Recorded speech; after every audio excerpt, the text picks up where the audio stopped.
নমস্কাৰ কলিয়াবৰ নিউজলৈ মই শবনম য়াসমিনে আপোনালোকক স্বাগতম জনাইছোঁ।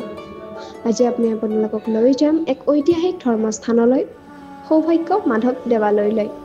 মাধৱ দেৱালয়, যাক সৌভাগ্য মাধৱ দেৱালয় বুলি জনা যায়, অৱস্থিত আছে নগাঁৱৰ কুঁৱৰীতলিত। এই দেৱালয় প্ৰতিষ্ঠা হৈছিল 1646 চনৰ শকাব্দত স্বৰ্গদেউ শিৱসিংহৰ ৰাজত্বকালত। এই দেৱালয়ৰ প্ৰৱেশদ্বাৰত দেখা পোৱা যায় মনোৰম চিত্ৰাংকন, হিন্দু দেৱ-দেৱীৰ সৈতে শুভ্ৰ শংখৰ আকৰ্ষণীয় ছবি। অসমীয়া লিপিত লিখা আছে ইতিহাসৰ প্ৰেক্ষাপট, যিয়ে এই স্থানৰ পবিত্ৰতা আৰু পৰম্পৰা উজ্জ্বল কৰি তোলে।